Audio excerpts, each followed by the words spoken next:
Thank you. So we have written communications and oral communications.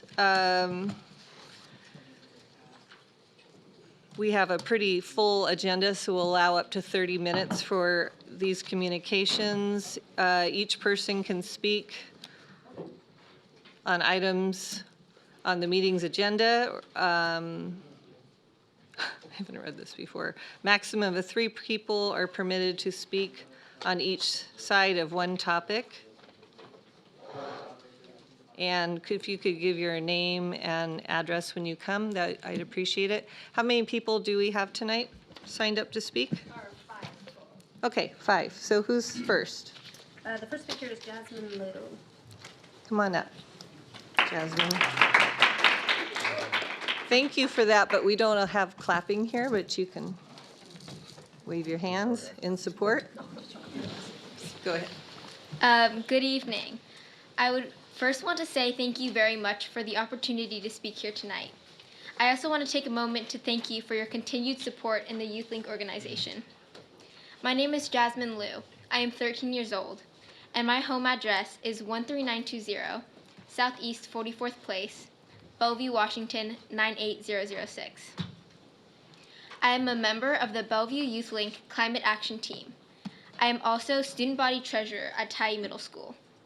As an ASB representative at Tye, I have a platform and responsibility to publicize the dangers of climate action and the importance of taking collective action now to slow its catastrophic effects.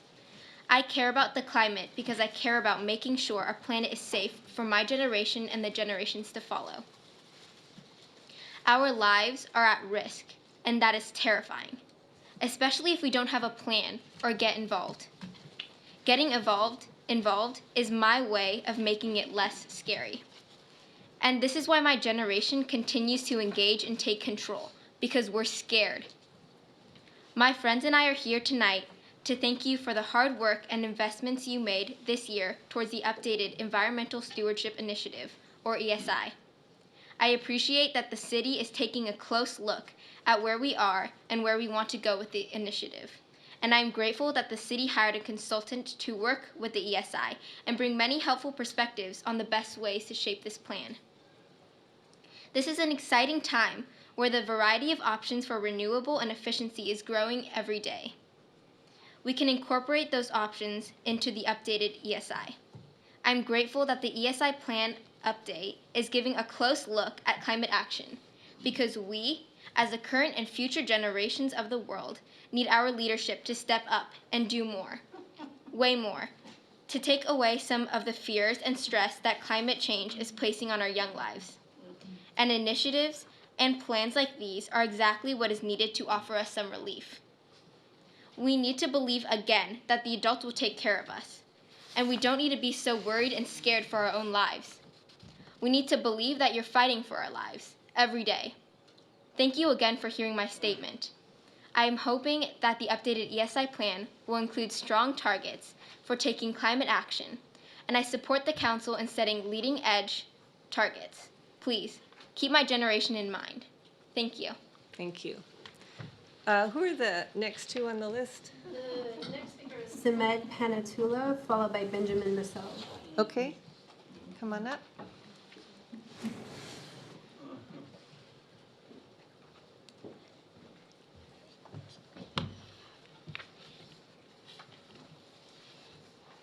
Hello, my name is Sumaid Panatullah, and I'm a sophomore at Sammamish High School. My current address is 13725 Southeast 23rd Lane. I'm grateful for this opportunity to come and talk to you all at such a crucial moment for our city. I recently attended a Bellevue Green Team kickoff, where I met with teams from all over the Bellevue School District. At this event, we learned that if all 7 billion people consumed at the rate of a typical American, we would need 5 Earths to sustain us. We also learned how drastically our seasons will be impacted by climate change. This was something we all felt this last year with the 100-degree summer and the snowmageddon in the winter. But we also learned that the city of Bellevue is taking strong steps to address climate change with its ESI, the Environmental Stewardship Initiative. I appreciate that the city is taking such a close look at where we are and where we need to go with the ESI. And I'm truly excited that we're in a time where renewable options are sprouting up everywhere, and I urge you to continue to use these in the future ESI. But the part that stood out to me the most was the fact that this plan benefits every Bellevue resident, no matter where they live or what their socioeconomic status is. This is especially important in the long run, where an impactful ESI will decrease the amount of harmful pollutants in our air, the cost of our energy bills, and even the amount of time we spend in long, frustrating hours in traffic. I ask that this council continues to take strong action, pushing Bellevue above and beyond in the fight against climate change. I thank you all for the work you have done and hope that the updated ESI plan includes strong targets for taking on climate change. Thank you. Thank you, Samay. Seth, how old are you? Who are the 50. next two? Benjamin Musso, Okay, and, followed by Karen Morris. okay, Benjamin, you want to come up?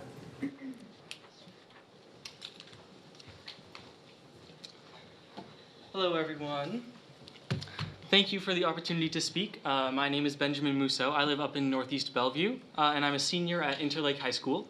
I'm president of Interlake's Green Team, and I'm also ASV co-president at Interlake. I intern at the UW Climate Impacts Group because I care about making a positive difference when it comes to tackling climate change. So first, I'd like to acknowledge all the progress that the city has made in recent years on environmental issues, and I thank you all for your work. Specifically, I appreciate the push for increasing tree canopy, and I'm grateful that you all have created such a positive space for public involvement in the ESI plan update. For example, I attended the public workshop, and I thought it was engaging and informative. Now, when it comes to environmental policy and climate action, it's easy to look from the perspective of what we've done in the past. And from that perspective, it's true that the targets Bellevue is considering setting could be considered bold. But when we look from the perspective of what we know needs to be done, what the IPCC, the Intergovernmental Panel on Climate Change, is telling us needs to be done, we can see that what's labeled bold is frankly not enough. And what's labeled leading edge is really just the bare necessities if we want to avoid some of the most catastrophic impacts of climate change. For example, the IPCC suggests that greenhouse gas emissions must decline 45% by 2030, yet most of the targets in the ESI are only set for 2040 or 2050. So in my mind, leading edge targets for the city of Bellevue are really the only viable option, especially when it comes to electric vehicle ownership, total emissions, and renewable energy. So in short, we can't afford to look at climate change through the lens of what's been done in the past. We need to look at climate action from the other side of things, looking backward from 2050 and beyond and seeing what needs to be done now if we still want a livable future for our kids, or in my case, for me. And when we do this, I think it's clear to see that we must adopt leading-edge, science-based targets to ensure this future. Thank you for your time. Thank you, Benjamin. Karen? And then next, after you, I assume, is Alex Zimmerman? Okay.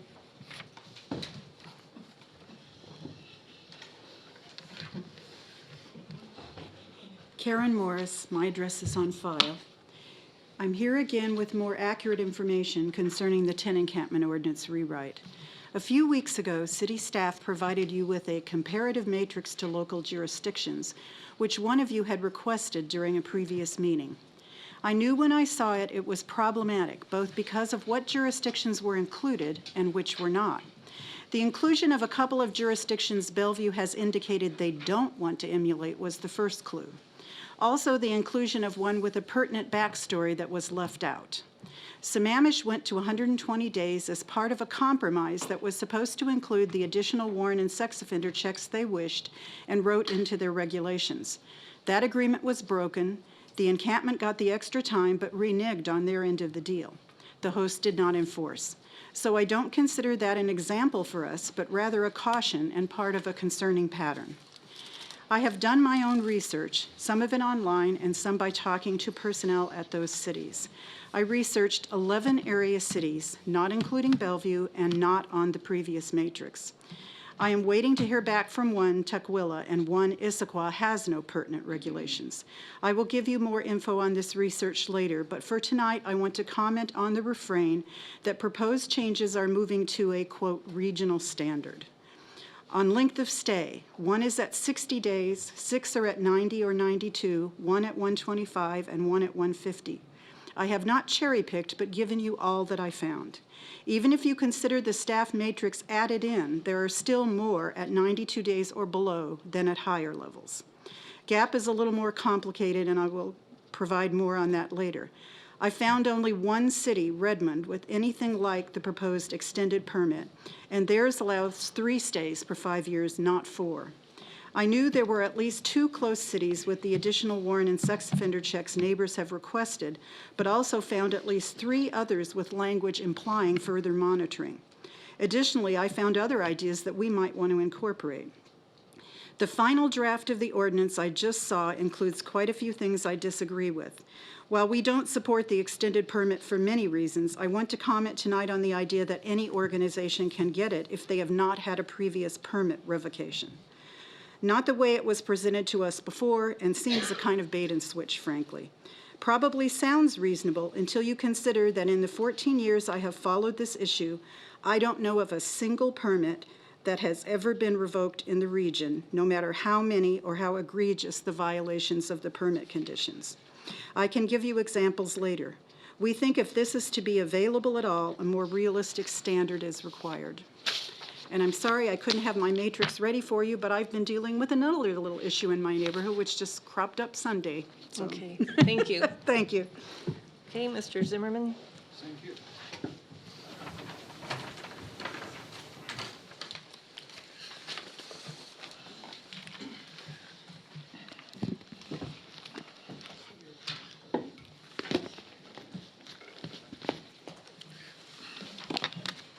Sie Heil, my dirty Nazi pig, a demo progressive, yeah, from Animal Farm. Yeah, a fascist, Gestapo, anti-Semite, and killer. My name is Alex Zimmerman. Yeah, I want to speak about something that is very unique after this election. See, Seattle, it can country right now so unique, so different. So every state, Washington right now don't like this 2 million idiot, 700,000 in Seattle. So this come to me a situation, you know what it means? They want to prosecute me. 7 years ago, they prosecute me. They want to prosecute me for speech. Yeah, you know this. You want doing this too. 7 years ago, they prosecute me because I bring class action for $100 million. Punish me, make me felony, 5 felony. You know what it means? Yeah, nice people. Yeah. Same happened with Tim Eyman right now, with everybody who have different opinion. We have a fascism right now, what is so idiotic, so stupid. So don't have analogy in human history. I give you a couple examples about Seattle progressive fascism. Nobody know what is mean progressive. When I ask you, guy, explain to me what is mean progressive. Nobody know what is mean progressive. It's number 1. Number 2, this represents 7 women. It's a unique situation. No one fascism, no one party system established for last 3 million years. Or for 7,000 years, what is involved 7 women in all criminal, and 4 is Latino, brown, who represent only 7%. And Mayor Durkan, she's a pure criminal U.S. prosecutor, a homosexual, give me 2 trespasses for 1 year, what is absolutely Mr. not Zimmerman, legal. you've crossed the line. I'm going to Exactly, stop you right absolutely. here. This is exactly why you want prosecute. You're done. Thank Yes. you.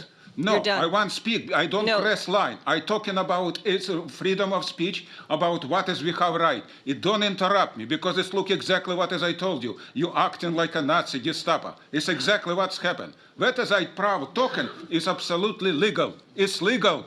Where is the problem? We have a constitution. We have freedom of speech. We have open public meeting act. We have something like a court decision. No. No. Yeah. So we're going to move on No, to so why? You prosecute me now too? study session item. No, you will prosecute me or not? You will doing like in country doing? We have Doing a council this. business Show and new you so you're a Nazi initiatives. pig. More dangerous than Nazi because it's America. This is not fascism. He's done. Thank you. So we have council business and new initiatives. There is a request for remote participation for November 18th by myself is my request. And so if there could be a motion. Yes, I move to approve the remote participation of Deputy Mayor Robinson during the November 18th study session and regular session council meeting. Second. All those in favor, say aye. Aye. All those opposed? Thank you very much. Okay, Mr. Miyake, can you cue up the next? Sure. I make a quick note. You notice I'm wearing a poppy. Yes. Yesterday is Veterans Day. Today we honor our veterans. And so I think it's important to note that we need to remember that for a very important, very worthwhile time. I think to I remember. saw every So council get member. yourself honoring our Puppy. veterans yesterday. at- especially for young people. One event Know or what it's another. all about. Thank you. All right, thank you. So, Mr. Miyake. Thank you, Deputy Mayor Robinson and council members. Tonight, the first item on your agenda for the study session is the Environmental Stewardship Initiative. And just by way of background, this matter has been in front of the council a number of times, which is very consistent with the scope and approach agreed to by the council last November. This was last in front of council in May of 2019. And staff are here this evening to inform the council on the progress of the Environment Stewardship Initiative Plan update. And this actually completes phase one of three phases that were in front of the council with respect to the scope of the project. Tonight, the staff are seeking direction from council on the recommended goals and targets for the plan. In addition, staff are also seeking some direction on how to engage the city's boards and commissions as part of the next phase two, beginning of phase two. Joining us this evening is Emil King, who is the Assistant Director of Community Development. To his right is Jennifer Ewing, our Environmental Stewardship Initiative Program Manager, and to her right is Anna McMahon, Resource Conservation Program Manager. With that, I'll go ahead and turn it over to Emil for a further presentation. Sure. Thank you, City Manager Miyake and members of council. Jennifer and Anna have been working closely together with a core team of staff to develop a series of recommendations for tonight's presentation based on best practices work as well as significant input from the community. As you know, Jennifer is our city's Environmental Stewardship Program Manager, and Anna joined the city earlier this year as the Resource Conservation Program Manager. They work closely together to implement the community-wide as well as municipal operations initiatives in the ESI strategic plan. I've been able to serve over the past number of months on both the core working team, so got to work with a lot of different departments in the city, as well as most recently on the staff oversight team that's been guiding this initiative. So with that, I'm going to hand it over to Jennifer. Great, thank you. Thank you, Mr. Miyake, Deputy Mayor Robinson, and members of the council. We're excited to present to you tonight our recommendations for the goals and targets for the Environmental Stewardship Plan. As Mr. Miyake mentioned, we will be seeking direction on the goals and targets for the plan, and also asking for direction to engage with the boards and commissions during the next phase of the plan development. To set the stage for this discussion, we'll give a quick recap of the planning process and our accomplishments to date. Give kind of a brief summary of what we heard through the outreach and engagement process, and then talk through the recommendations for the goals and targets, and also our process for developing these recommendations for both our community-wide aspect of the plan and our municipal operations, and then we'll talk about next steps. So just by way of recapping, this is our process for updating the plan. We've essentially completed phase one, where we've reviewed progress, reviewed our existing goals and targets, which we've presented to council on, and also identified areas where the goals and targets could stand to be updated or supplemented, which is what we're bringing to you this evening. Since May, we also hired a sustainability consultant who we've been working with closely over the past several months to research best practices from around the country and from peer cities in the region. And they've also supported our work in performing public outreach and engagement. And then at the end of the presentation, we'll talk more about the remaining steps in the planning process. So also to recap some of the direction we've received from council in the previous touch points last November, in February of this year, and then in May of this year. To recap, a lot of this work is designed to address the council priority related to ESI, to evaluate our progress to date, and then consider additional actions we may wish to take to achieve our environmental goals. So the direction that we have heard from council in the previous council presentations is an interest for the city to lead by example in our municipal operations. We already have a number of great examples of how we've been doing that, and we'll speak to that more tonight as Anna talks you through our recommended goals and targets for our municipal operations. We've also heard a desire for us to really take a step forward with our environmental stewardship work, build on all the successes we've had over the past 10 years, and then also to, facilitate a process to engage with our residents and businesses around how we can achieve these goals. So I believe you've seen this slide before, just to kind of reorient you on how we're intending to organize the plan. We'll have the 5 focus areas in the plan, similar to the focus areas of the current ESI plan. So that includes climate, energy, mobility and land use, natural systems, and waste. And then for each of those 5 focus areas, we have a high-level goal, which we presented to council last time. And then what we've really been working on is the targets associated with those goals that define, the outcomes, where we want to be in the future related to these focus areas. And then the next step will really be to develop the strategies and the actions to achieve those goals.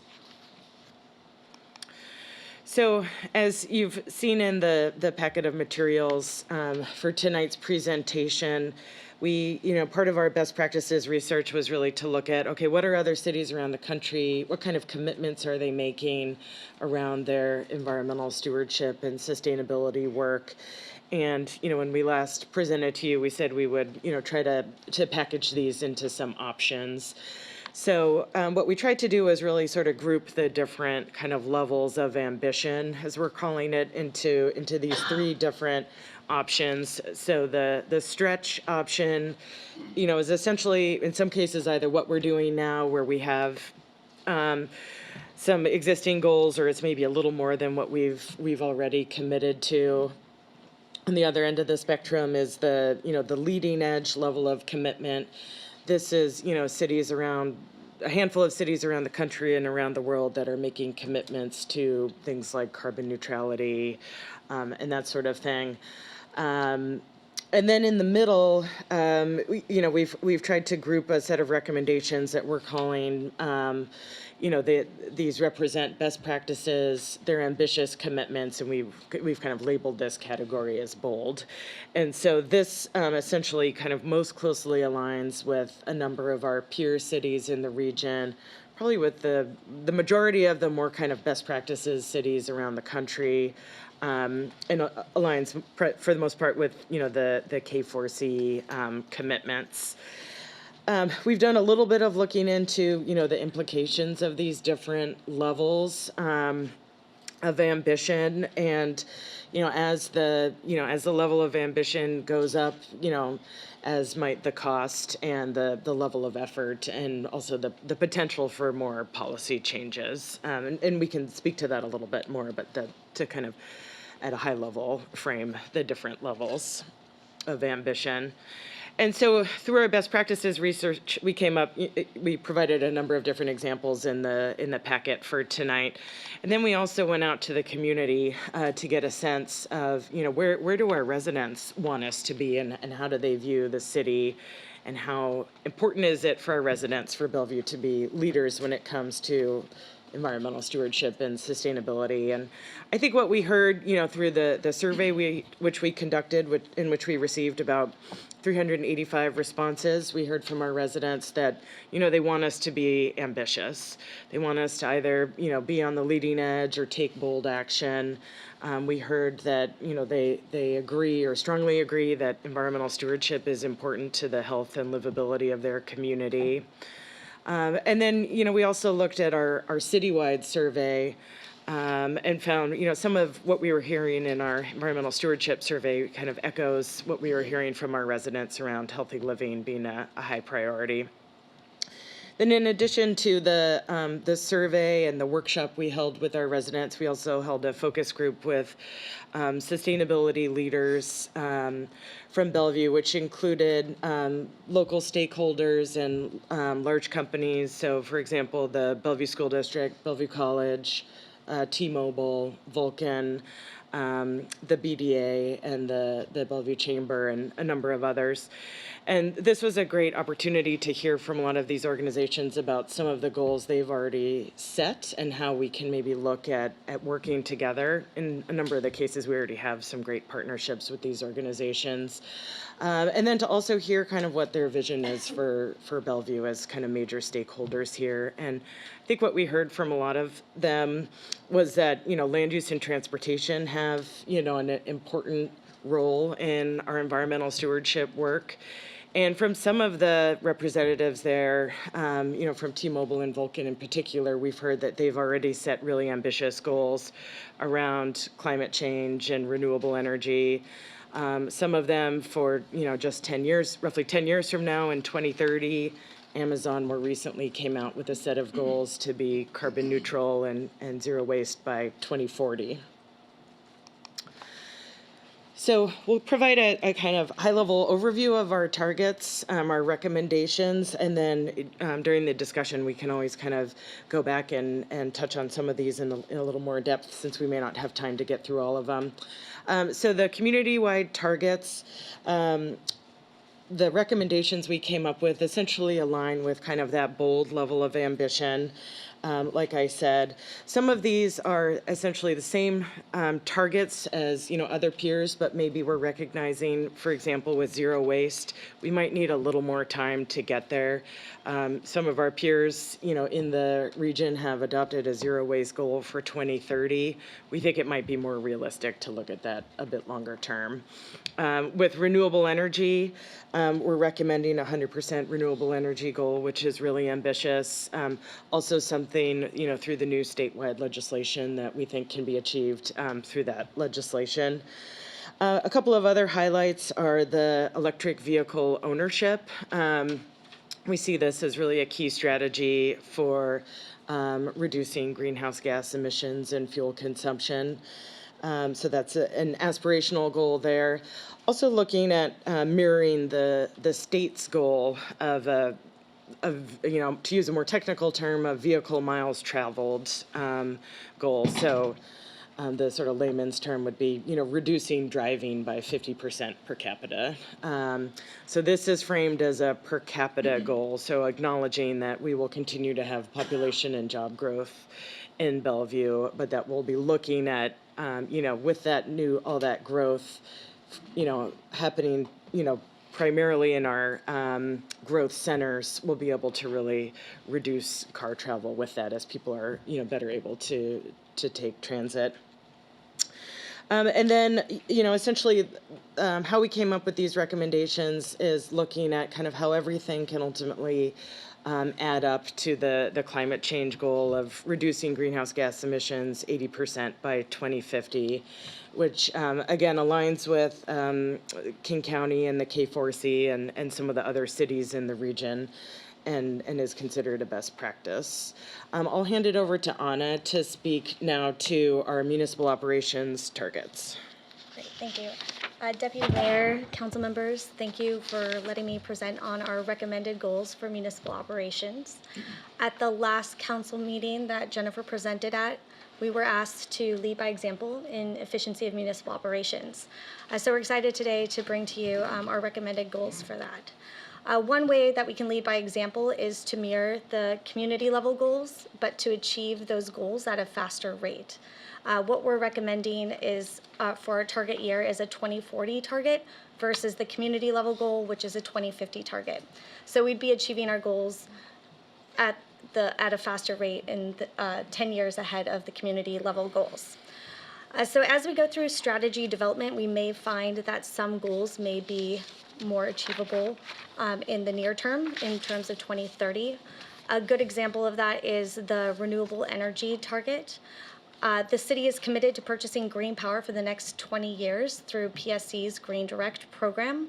By 2021, we'll purchase 70% green power from a solar and wind farm in Western Washington. We're expecting to see savings as early as January 2021 due to that commitment. And we've already expressed our interest to PSC that we'd like to participate in their Phase 3 program to achieve the 100% renewable energy target. And we think that's definitely achievable by 2030 or potentially sooner. We've already achieved a 32% energy use reduction from our high-performing buildings and infrastructure. At City Hall, we're installing a smart chiller that's going to meet energy code for the next 20 years. By next year, all our streetlights will be 100% LEDs and will result in operation and maintenance savings. Our utilities department has installed a microturbine to harness water pressure that will completely offset the electricity use of our largest water pump. All of these projects that we are working towards in our capital improvement planning for the long term is going to help us achieve these energy use reduction targets by 2040. Our biggest opportunity is to reduce fuel use from the municipal fleet and employee commutes. Our fleet managers are closely tracking our fuel use, and we've already seen a trend from our fleet drivers in the preference to drive hybrid vehicles over conventional gas vehicles. As our technology is advancing for EV and that market, we think that we can electrify 75% of our light-duty vehicles in our fleet. For the heavy-duty vehicles that remain, we're using biodiesel that we collect from commercial restaurants that we are able to use to make our diesel fuel more efficient and further reduce emissions. Our drive-alone rate is already leading by example. We're at a 40% drive-alone rate. With the light rail installation coming in to City Hall, we think that there is more of an opportunity to reduce our drive-alone rate for employee commutes. In Phase 2, we're sharing best practices with our staff and with the public. We're going to compile new ideas with our stakeholders through our workshops and outreach and engagement plans.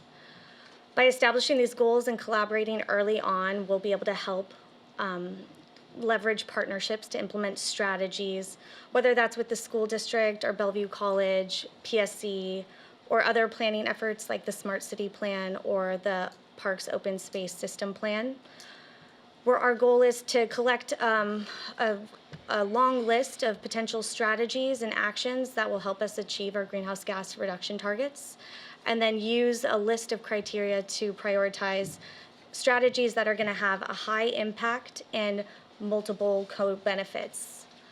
A good example of that is upgrading our design standards to reduce or to implement green infrastructure or bioswales. That helps reduce flooding from stormwater, as well as improve air quality or water quality and replenish streams. It also reduces our potable water use and is less maintenance than turf grass. So simply coordinating that across the city could have multiple benefits and a high impact in terms of cost savings and greenhouse gas reductions. Our long-range planning efforts are going to help us assume a proactive approach rather than a reactive approach. This often results in long-term savings. We see that a lot of inefficiencies are caused by the lack of communication between the design and planning process and the operations and maintenance outcomes. And so bridging that gap can help us identify opportunities to have a high impact and achieve multiple benefits. So Phase 2 is going to help us to prioritize strategies and develop a plan for greater efficiency, and Jennifer is going to cover the next steps for that process. Great, thank you. Yeah, so just move that back. So in Phase 2, similar to what Anna said, we're really looking at, developing a list of possible strategies, based on best practices, based on what we're already doing, based on what we're hearing from the community in terms of their priorities and interests, and then really, perform another round of public outreach and engagement, both with our residents and with our businesses to really understand how different strategies, could potentially be impacted, if there's concerns about any strategies, how we could, build support for different approaches. And then also kind of through this analysis process, we also recognize that we may have a need to, go back and revisit the goals and targets if we find we could potentially be, slightly more ambitious than we initially thought, or on the flip side, if we realize, okay, we may need to, adjust one of these targets to be a little bit more practical. So I think, the intent is to seek direction this evening, but also recognizing that, this could potentially be a bit of an iterative process. And, one of the key things, I guess, to highlight here as we go through this analysis process is that we will be performing a cost-benefit analysis for the different strategies, looking at, a variety of different criteria. We've also heard a bit from residents about their interests in the criteria for how we evaluate strategies. So we have experience doing that, and our consultants certainly have a lot of experience with that. But we also want to really get our community's input in what are the important criteria as we look at these different strategies.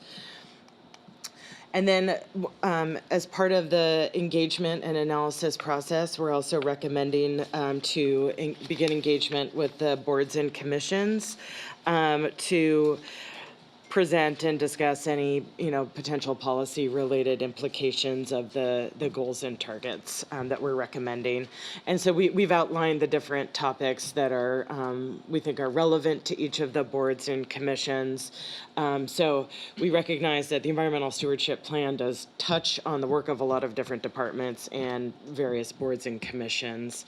So working with the relevant staff in each department to really kind of frame what sort of input we would be looking for from the boards and commissions. So with that, I'll just kind of recap what we're seeking tonight is direction on the goals and targets for the plan, and also direction to engage with the boards and commissions. So with that, I'll just say thank you. Yeah, thank you very much. Hey, I really like your new logo, Sustainable Bellevue. That's great. So why don't we go around if people have comments or questions. Councilmember Lee, do you want to start? Thank you. Great presentation. We heard the young people talking about climate change, part of this environmental stewardship. They made some real good points about being leading edge. That's one of the clarification I have. You have bold, ambitious, and leading edge. That's a little bit ahead. So I don't know whether you can define better where we're going. I think that comes from part of the plan that you might develop with some timelines and specific. Instead of 2030, 2040, that's 20 years from now. Maybe something more near term. Yep. That we actually can have measurements, show the young people, and if we can't do it, let them do it.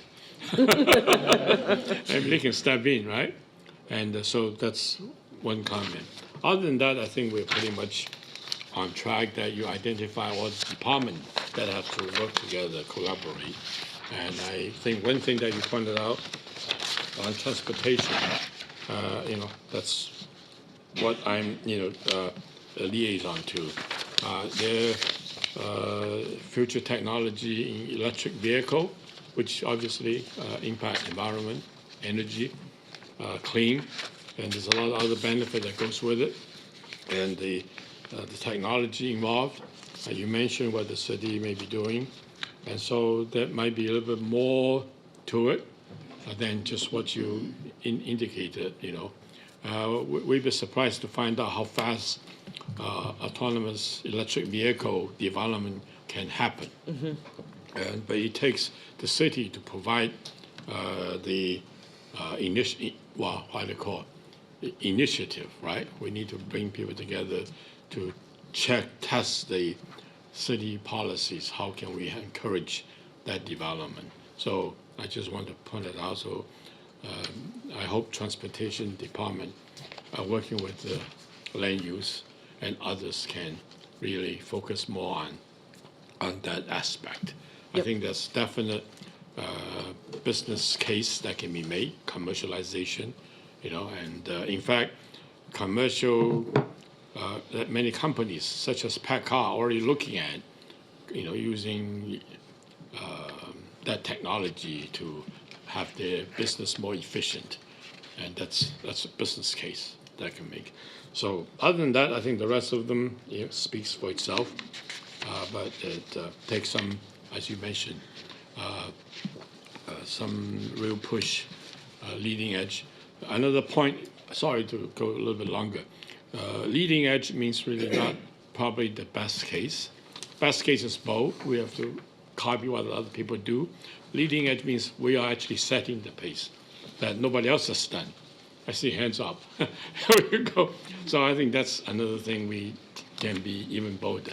Yeah. Thanks. Councilmember Robertson?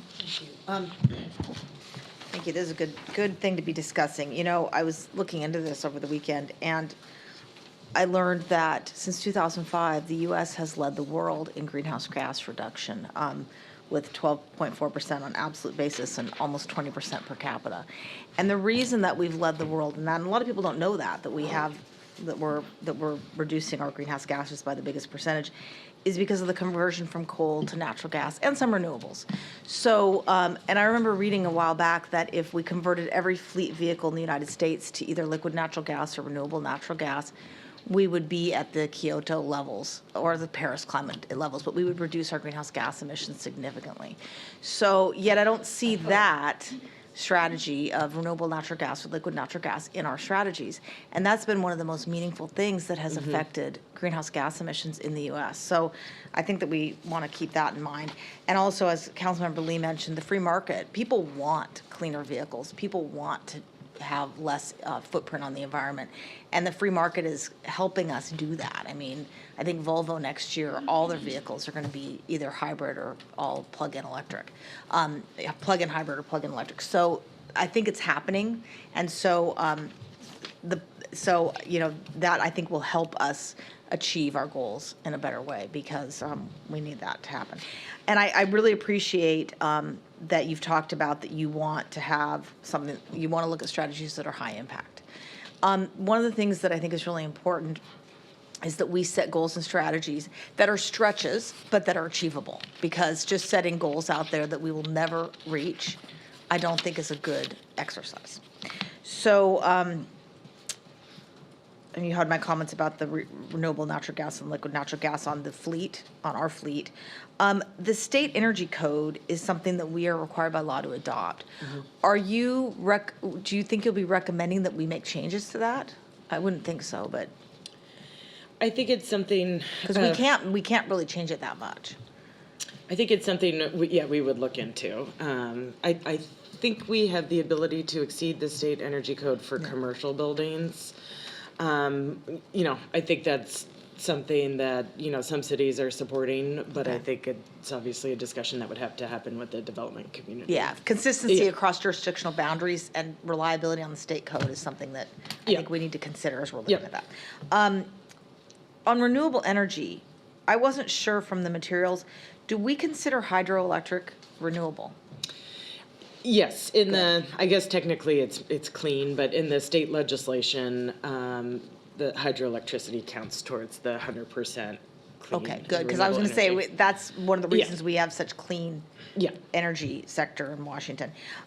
So as far as the energy goals, because we are not the energy company and we don't have the ability to regulate the energy company, how can we accomplish the clean energy in terms of city operations? Yes, because we can decide we're going to make sure that we use clean types of technology, et cetera, but how do we manage that? I know you haven't come up with the strategies yet, but we can't regulate the energy company, right? So do you have an answer to that? I think one way that other cities, who are setting similar goals, it varies from state to state in terms of what their authorities are. But in Washington State, what some of the other cities are doing is, supporting the state legislation around clean energy. So, in particular, as like the rulemaking starts to happen with the Clean Energy Transformation Act, that would be things where the city might have an opportunity to weigh in on it, that sort of thing. So well, that makes sense. Yeah. And certainly getting PSC to close Coal Strip which is one of the dirtiest coal plants in the nation, would be a really good step in the right direction. Yeah. So, okay, on recycling and waste diversion, have you or will you seek input from Cedar Grove and or Republic Services? Yes, we would, or we will speak with them about that. We haven't, for this goal, we have not had a discussion with them yet, although, I'd have to check as part of the update to the countywide solid waste management plan.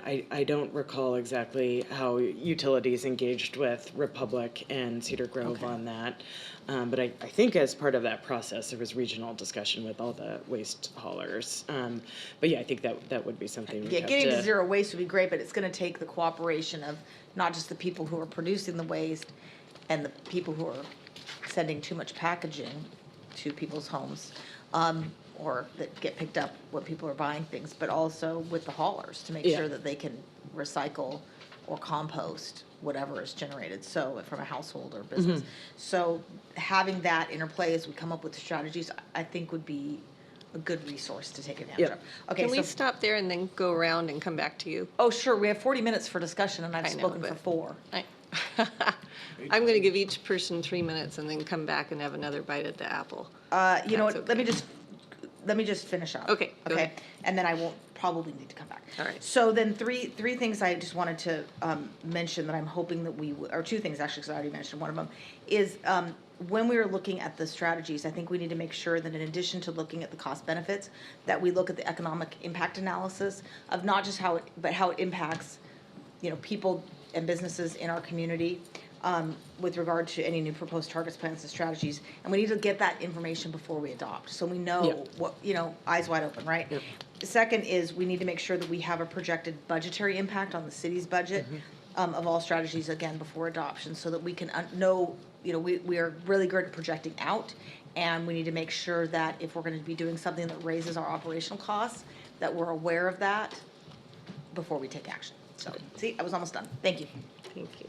Councilmember Newhouse. Thank you, Deputy Mayor, and thank you, Councilmember Robertson, for those great questions. And some of those were mine, but I appreciate it. Great minds think alike. isn't it? Absolutely.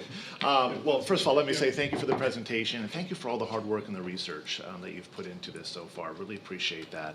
And it's very valuable for me to see where you're looking at best practices and key learnings and best practices from. So one of the cities I didn't see on the list was Portland. Did we look at Portland? Because I know they've done some very cutting edge, leading edge type things, and they've done a couple of workshops and seminars in the area, and I was very impressed by some of the things that they adopted there. So was that one of the cities that we looked at as well?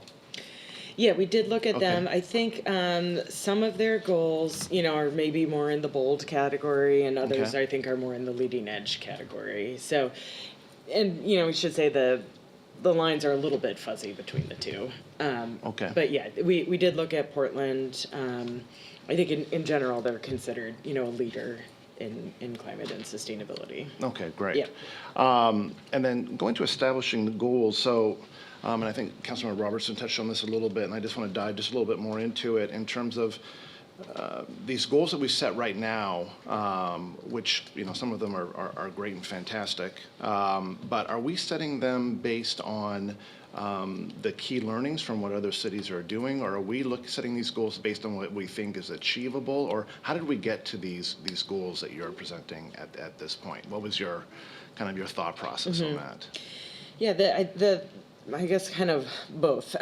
So I think what we were really looking at, setting longer-term aspirational goals, but also trying to recommend goals that we think are more achievable, and really trying to follow or existing city policy, related to these topic areas. So it's kind of a combination of, I guess, those 3 things: sort of city policy, best practices, and what we think is more achievable. Okay, so how do we align that with, because for me, with these goals, we really do need to see some of the actions and some of the strategies. So I'll be honest, I can't wait to see that, because that's when I think we really get to the crux of the issue here. I mean, the goals are great, but without understanding how we're going to get there, and I think we might have to look at adjusting those goals or increasing those goals depending on the strategies that we're using. So, is that the intent? Is that the next meeting we have, the next time we come back before council, we're going to look at that, and then are the specific actions and strategies, is that something, because I'm thrilled that you're going to go back out to the community and do some further outreach, but is the community going to be able to weigh in on what those actions and strategies look like? Yes. So, yeah, the community is definitely going to be able to weigh in on Okay. the actions and strategies in Okay. this next phase. And then, let me make sure I'm remembering everything. So, yes, so there will be an opportunity to revisit the goals and targets once, you see kind of what the recommended actions would be. Okay. But I think we also want to kind of set the stage that we are really looking at 30-year goals, and this is a 5-year plan. Okay. So Fair it enough. may not be feasible to come up with the full package of all the actions Sure. to achieve those goals now. Sure. This is really, we are trying to come up with a shorter term plan, Mm-hmm. but also really set the stage for sort of long term where we want to be. Good. So, No, it makes sense. So just so Yeah. I understand it, so you're going to come back before the council to present those action strategies before going out to the community again. Is that correct, or vice versa? vice versa, we were Okay. planning on going out to the community first to, essentially kind of shop around different ideas and Okay. also get input from the community on possible strategies. Great. And then we have a couple more touch points lined up next year with the council to, present kind of what we're hearing from the community in April, and then, if I remember correctly, I think coming back in May or June for a couple of touch points with a draft plan Okay. before we have a final plan. So there'll be, I think, is it 3 more touch points, to really kind of refine the list of strategies. Great. And then last point, thank you for taking, I think, a real holistic view of the entire city as well. And within City Hall, and looking how this is going to affect across departments and commissions. So I really appreciate the fact that you're doing that, allowing them all to weigh in and be a part of this process and get behind it. So thank you for your efforts there. Okay, Councilmember Stokes. Yeah, thank you very much for being here tonight and presenting this. And some interesting questions and observations already. One of the things that I believe, and Councilmember Robertson mentioned this, I thought we actually had worked with PSC on the coal strip and legislation to get out of that. So we have been doing some work on that. I agree with her. We need to do more of that. So just didn't want to point that out. I guess I think this is great. One of the problems I'm having looking at this is we have the 3 different levels we could go to, and you're recommending the bowl, but I have nothing here to compare with why you got there, other than that's the easier or more other cities are doing this. And when you take 2050, that's 30 years away. And I'm not sure in some of these things we have that long. I know I throw this out a lot because things like the Grand Connection and other things. I believe in going big or go home. I'm afraid if we don't go big, we're gonna have a home. And I would like to be able to make for this council that takes pride in a lot of areas of leading, not just doing what other cities are doing, but leading in all across the board. How we deal with businesses, how we deal with infrastructure, and the fact that we have a leading edge transportation unit that works on sustainable and electric vehicles and all sorts of new things that are coming through and moving fast on that. And but yet we seem to be kind of stuck in, well, let's do what's really good.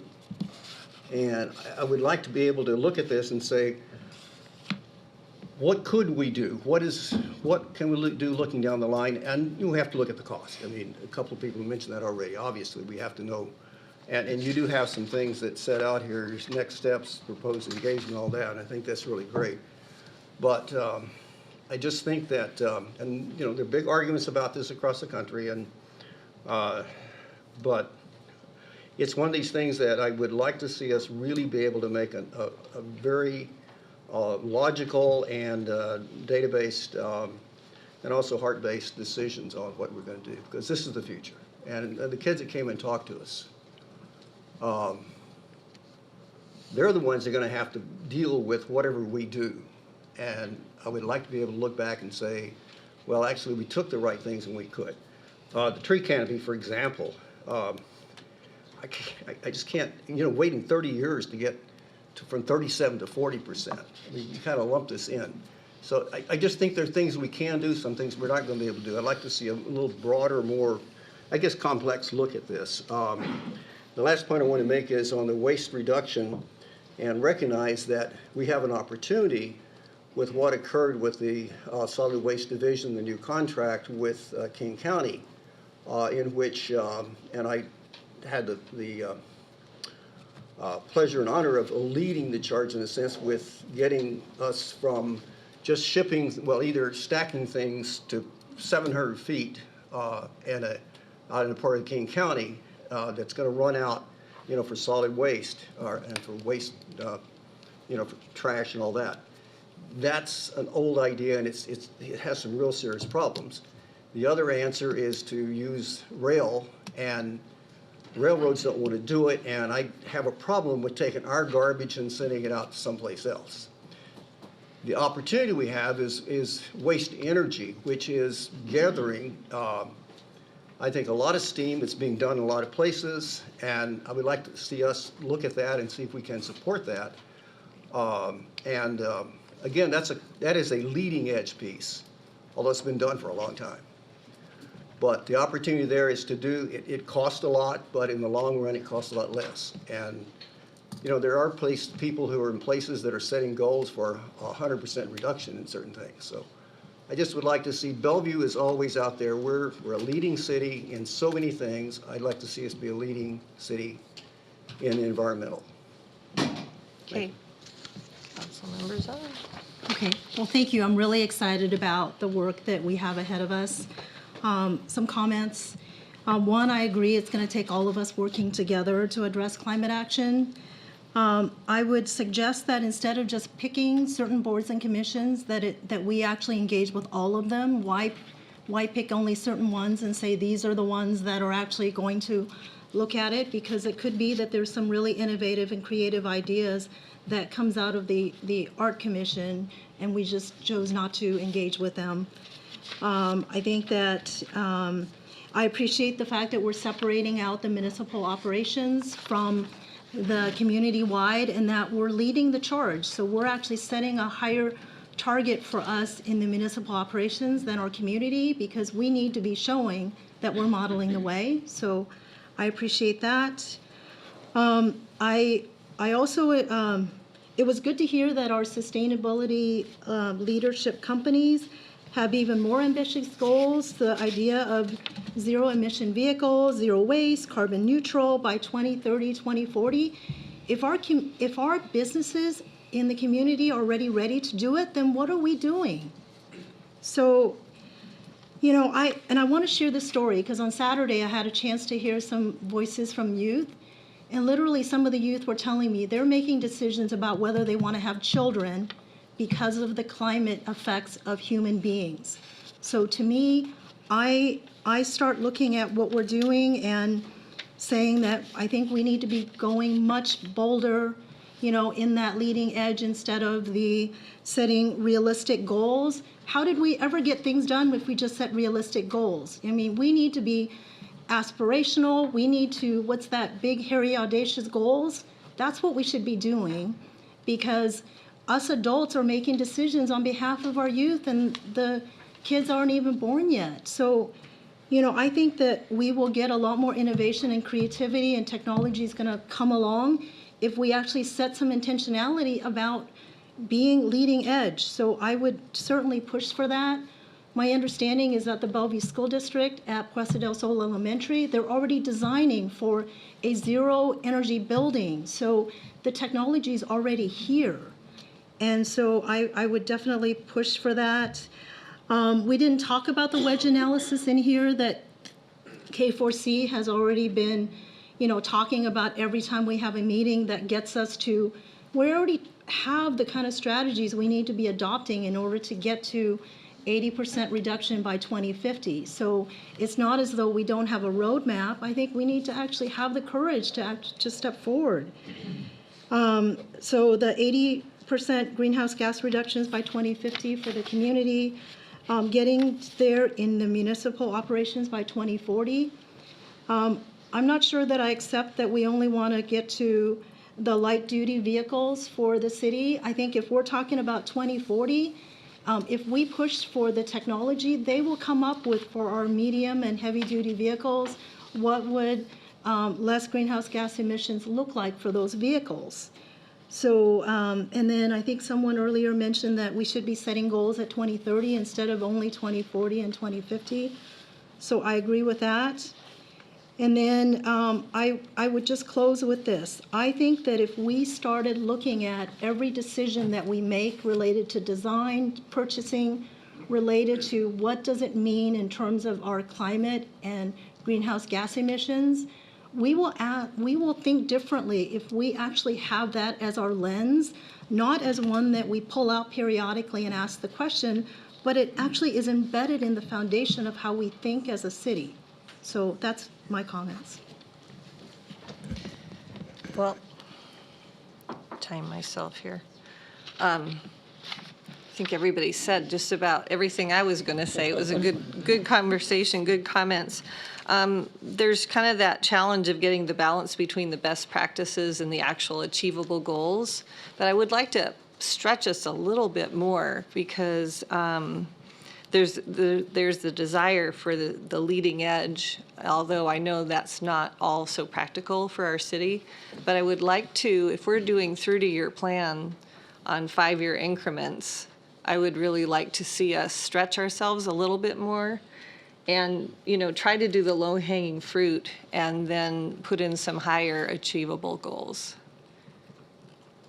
And I do like the idea of looking at the cost impact on the residents and the cost impact on the city as well for doing these things so we can make an educated decision on what direction we want to go. But I look forward to seeing this come back to us. And I think you've heard that we'd like to see if we can realistically reach a little higher on those goals. Okay, thank you so much. Anybody have any more to say? Quick question. Yeah. The youth mentioned Green Team Summit. What is that?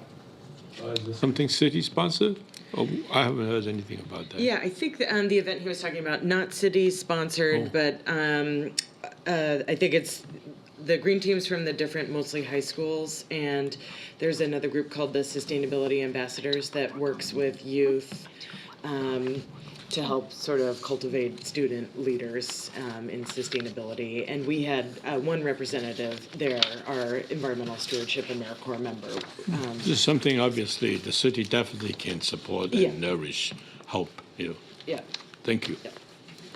Councilmember Robertson, did you have anything more? No, I squeezed them in. Thanks. Councilmember Neuenhuis? No, good. Thank you. Stokes? And really, thank you very much for what you're doing. We're not, I hope we're not being critical, we're being supportive. We're excited. And inspirational, we hope, in terms of, and we have to figure out how to support all that, so, but that's. Councilmember Zahn?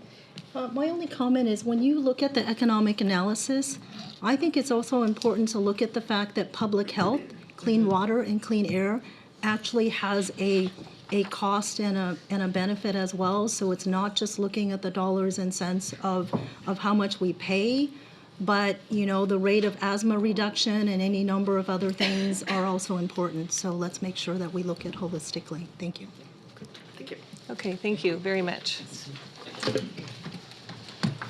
The next one, Deputy Mayor. So, Deputy Mayor Robinson and council members, We have up next the 2019 through 2020 mid-buy budget update. And just by way of background, the mid-biennium update is actually required by state law, and that's why we're in front of you this evening. We do adopt a two-year budget, which that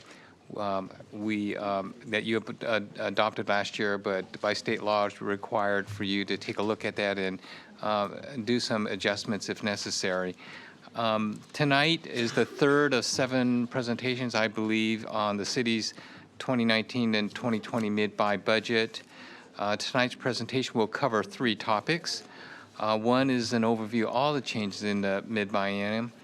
And the next 2 we are actually seeking council direction on. One is on the fire inspection fees, and another is on affordable housing, House Bill 1406. Joining us this evening is Tony Call, our finance director. To her right is Kei Liu, our assistant director in finance administrative services.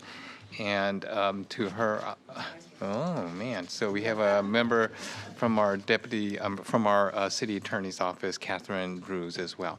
So with that, I'll turn it over to you, Tony, for further presentation. Members, it's lovely to be back here again this evening.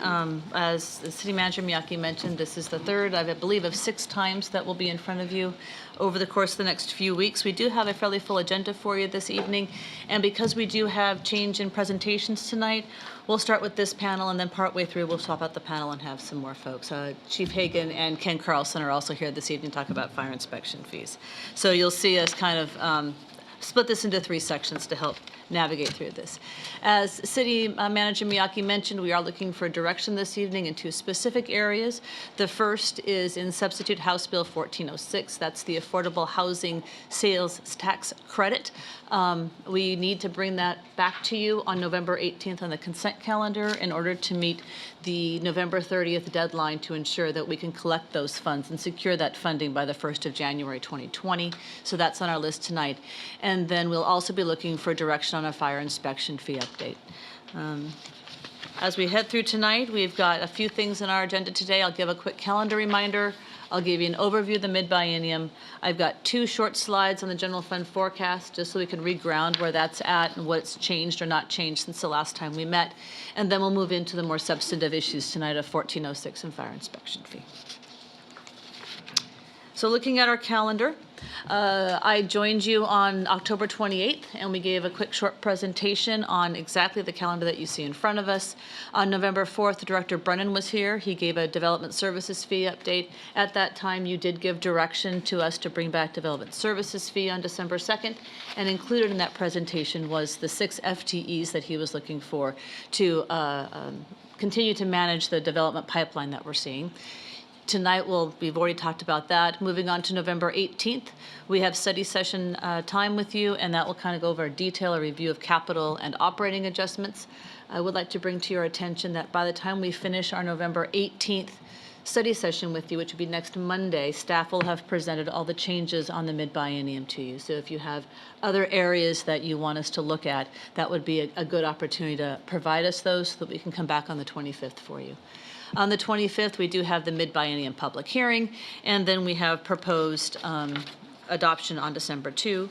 And speaking of adoption on November 2, I think all have been engaged in a budget process before, so I do know that when you get to adoption night, there's a whole series of things that need to be adopted.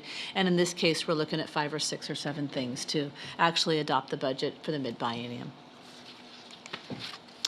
So heading into a mid-biennium overview, as City Manager Miyake mentioned, it truly is limited in nature. This is a time where we take a step back, check halfway in on the budget process, make sure that the budget's performing as we thought it should perform, check it to make sure that we don't have any known events that we should be adjusted for, and update it for all the technical adjustments that need to occur. So in this mid-biennium, the first 2 items you'll hear tonight. On November 18th, we have 2 other items for you to bring to your attention. When you adopted the 2019-2020 budget, you actually adopted a 1% increase in 2020. RCW does require us, council requires council to actually set the property tax rate every year. So we'll need to bring back that property tax discussion. So we'll bring something back to you next week on that. And then Director Singalakis and Eric Miller will be here. We have seen or have been notified of a change in our trip generation rates that are one of the foundational elements of the transportation impact fee. So they'll be back here next week to talk about a revised fee schedule in relation to that trip generation rate. So they'll be back next week. Modest investments. We do have a series of modest investments we're doing in this mid-biennium. Development services you've been briefed on. Next week, Chief Milet will be here and we'll talk through the adding of 2 positions in the police department. And then we also have some changes in the housing fund, some of which are related to 1604 and some of which are related to the ARCH budget that came before you back in October. So we'll bring all those things for you in a bit. Other than that, the mid-biennium is truly full of technical changes. We've updated the cost of living, the CPIW, the Medicare rates. We've looked at all of our major revenue streams and made sure they're still performing within budget. The only CIP changes you're going to be seeing this time are those that come with dedicated grant revenue. So there's no other changes in the CIP. So we'll bring that back to you. We do have 3 other funds that just need some cleanup appropriation work done: the Water Fund, the Operating Grants and Donations Fund, and the Human Services Fund. I'm not planning on going into a deep dive on these technical issues. If anyone has questions around them or there's something you'd like more information on, just let us know. I'd be more than happy to provide it to you. So with that, let me jump into the quick general fund forecast of where we're at. This forecast is very similar to the ones you've seen in the past and kind of just a regrounding on the chart. The line with the blue line with the diamonds on it, those are our expenditure forecast, and the green line with the dots on it, that is our revenue forecast. And as our message has been for a bit and continues to be, that we do see that expenditures will outstrip revenues sometime in the 21-22 budget process.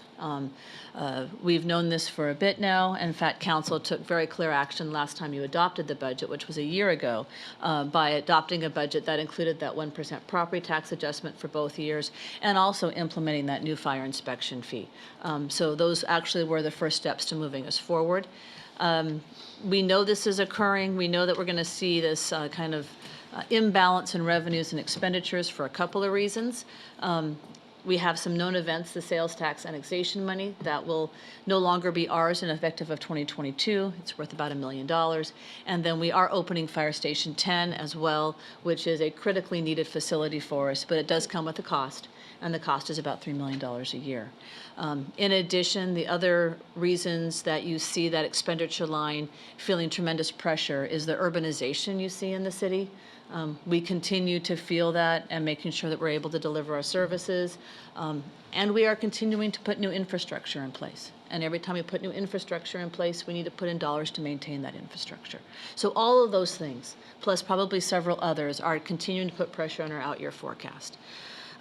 Last year, when we adopted the budget, City Manager Miyake committed to ensuring a review and a deep dive on the expenditure side. He has tasked the leadership team, which is a group of all the directors at the city here, to actually do that deep dive. They are looking at a whole host of things, including best practices to find efficiencies. We're also reviewing service levels of some of our major programs. We'll be bringing back to Mr. Miyake information on that, and then bring that back to Council next year. So as we embark on the 21-22 budget process, that information will be coming forward as we bring back solutions to how to think about the fact that we have our lines crossing in the out years. And the last slide I have for you before we kind of roll into more substantive work is around the actual ending fund balance. You've seen this slide before. This is the slide that shows that if we do nothing, we will bleed our ending fund balance. And currently we are running right around 22% ending fund balance. We do know that expenditures will outstrip revenues, and as that starts to happen, our ending fund balance will bleed. If we do nothing, it will cross the infamous black line of the 15% council policy somewhere out in the 2023-2024 range. All right. That's kind of an overview of the mid-buy and an update on our forecast. Before we move on to House Bill 1406, do you have questions about where we're headed with the mid-buy, where we've been with the mid-buy, or anything on the forecast before we move on? Just do a quick check-in before I move. Okay, let's move forward. Oh, Just a quick comment for me. this general fund forecast. Yes, sir. So this is probably a bigger topic and maybe not appropriate for right now, but how are we going to address this? We've known about this for a little while, and I think we've pushed it out a little bit.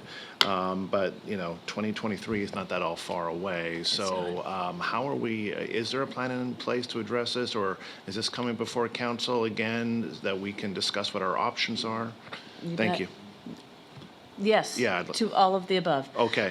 So we are working diligently at finding, we're actually doing a very deep dive and scrubbing all of our expenditures, to be honest with you, and making sure that we truly do have a clean house. We're looking at everything we can think of, and we will be bringing that entire discussion. It's going to be probably the large basis of our budget for 21-22 next year with council. So I think that will Right. probably start the early part of next year Okay. and continue for most of the year next year. Okay, well, thank you, and thank you. I think it's important for the public to hear that we are looking at everything, that we are Absolutely. scrubbing things, so thank you.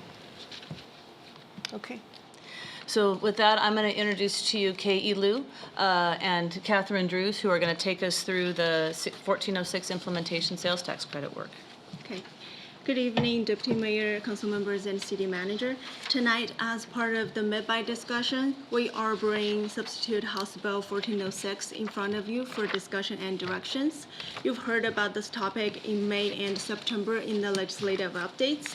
Tonight, we will give you a detailed review of the background of 1406, as well as the next steps and the proposed implementation plan.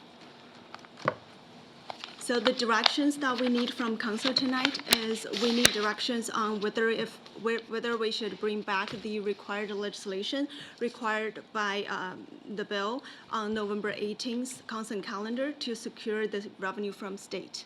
So the legislation required includes two pieces. One piece is the resolution of intent to express our interest in participating, and the second piece is the ordinance to impose the credit. So some background on substitute House Bill 1406. So this is a state legislature that passed the 2019 legislative session. And what it does is it redirects a portion of state sales and use tax revenue for the local use for affordable housing. One thing that we do want to highlight is this is not a tax increase. It does not have an impact to the consumers who purchase in Bellevue because their total rate won't change. It is a credit against the state portion of the sales and use tax that they already collect within Bellevue. The rate that Bellevue is eligible for is 0.0073% of the total taxable retail sales within Bellevue. And the credit is authorized for 20 years, starting from the date that we impose the tax. The state statute also sets an annual maximum distribution cap for us, and it's calculated based on the total taxable retail sales within state fiscal year 2019. That is between July 1st of 2018 through June 30th of 2019. So this sets that cap for us, and based on our eligible rate, we estimated a $625,000 per year for us. And this revenue will fluctuate depending on our sales tax base, but as long as our sales tax base keeps expanding, we think we will receive the maximum amount. So in order to secure this funding from state, there are two pieces of legislation required, as I mentioned. One is the resolution of intent to express our interest in participating and impose this credit. The second piece is the ordinance to actually impose this credit and also modify the city's sales tax code. If council chooses to adopt both pieces of legislation, what happens next is we will notify State of Washington Department of Revenue on this tax change, and we will also be doing annual reporting to state on how much revenue we collected under this and how are we using this funding. The eligible use of this revenue is in alignment with the affordable housing strategy that was adopted by Council in 2017. And the eligible use identified by the bill includes two purposes. So we can use it for acquiring, rehabilitating, or constructing affordable housing, or we can use it to fund the operations and maintenance of the new units. So those are the two eligible uses. And the housing and services may only be provided to those individuals whose annual income is below the 60% of the median income level. And here is our proposed implementation plan for Substitute House Bill 1406. Tonight, we are doing council briefing and bring this forward for your discussion and directions. If you approve, then on November 18th on the council calendar, we will bring back the resolution of intent and the ordinance for adoption. And Department of Revenue will distribute our first 1406 revenue to us along with our January 2020 sales tax distribution. And in 2020, council can have further discussion on the specific use of this revenue. That's our plan. And again, the goal tonight is to bring this topic forward in front of you for discussion and directions, and hopefully get a direction on if we should bring back this legislation on November 18th to secure the funding. With that, I'm going to turn it back to the Deputy Mayor. Okay, so let's start with Councilmember Stokes. Do you have some comments or questions on this? No, I think it's, well, I do have some comments, yes. I think it's really a great thing, and we need to take advantage of it, and I'm all in favor of bringing it back, and we really appreciate the legislature taking this action and doing it in a way that's not always, we just, include 80% below, but getting to the 60% below is very important, and it gives us a lot more tools than we have right now. So let's get it in place and be ready for that January distribution, right? Yeah. Councilmember Zahn. Yeah, I'm excited as well, especially the piece around being able to work to fund preservation, because I think the quickest way to make sure that we have affordable housing is to make sure that we're preserving the ones that are here, because it takes a while to build new. So I'm excited to support this. Thank you. Councilmember Noonhouse. Yeah, I'm also very much in favor of this, and can't wait to January, and in favor of bringing this back, and gives us more tools, more money to address an issue that we need to address even further here in the city of Bellevue. So thank you. Councilmember Robertson. Thank you. Yeah, I'm supportive. One of the things I think that we need to make sure that we do as we put this into place is to communicate out to people, because I found when I was, several of us just got reelected, and when we were campaigning, there was a lot of confusion around this. People thought it was a tax increase, and so we need to make sure that people know we are not raising the sales tax. This is just us being able to spend the state's portion of the sales tax that's generated in Bellevue better than the state can, because I think that we can. So I think communicating that out is going to be a critical part of bringing this to us, but also implementing it. And I'm looking forward to passing it. Thank you. Councilmember Lee. Yeah, thank you. It's a good thing to get $625,000 a year, for a very important, worthwhile project purpose, affordable housing for people who are, below 60% income level. But the question I have, or concern maybe, is I want to be sure that we don't run out of money somehow, or somehow in the future, the state's going to say, well, we don't, we can't pay you $625. We have to increase tax someplace, or you have to pay for it, or somehow it gets morphed into something.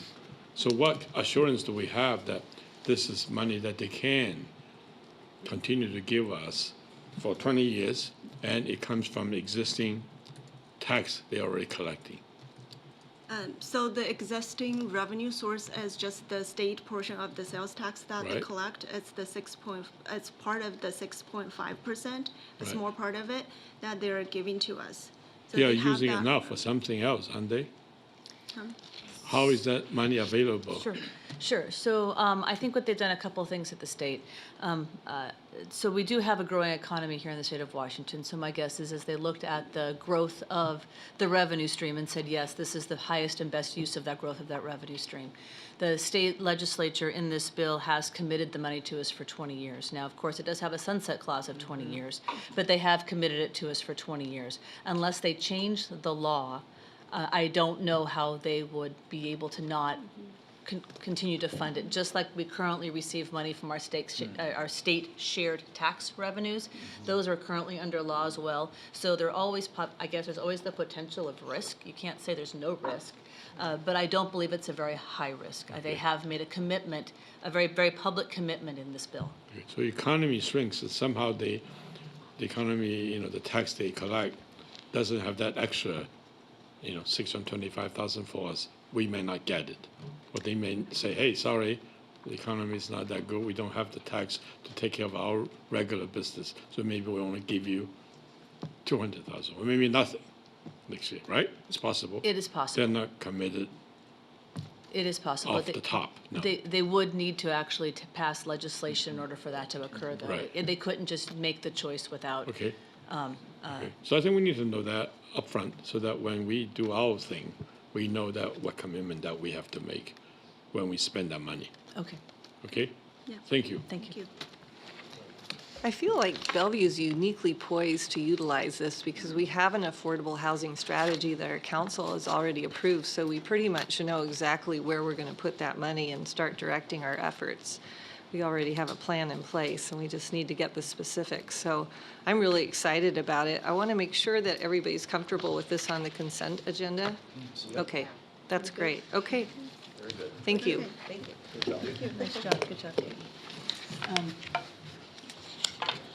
Next this evening, Chief Hagan is here, along with Fire Marshal Ken Carlson, and I think I'm turning this over to the chief. And they're here to talk about fire inspection fees. I'm just going to turn it over to the chief, and we'll go from there. Thank you. Good evening, Deputy Mayor Robinson, members of council, City Manager Miyake. Thank you for the opportunity to be here to speak with you this evening about the fire inspection fee. About a year ago, you asked me to come back with 3 pieces of information for you. One was that I could talk about how we have conducted outreach in the community about this fee. 2 is that I come back with recommendations that we adjust the fee to collect just enough to get the work done. And 3, that we understand the relationship between the level of effort in conducting the inspections and the fees that we're collecting. And I'll tell you that right away in January, Bellevue firefighters and fire prevention officers got busy. We got over half the inspections for the year done prior to June 1st of this year, which gave us a data set. So we were really able to analyze that work.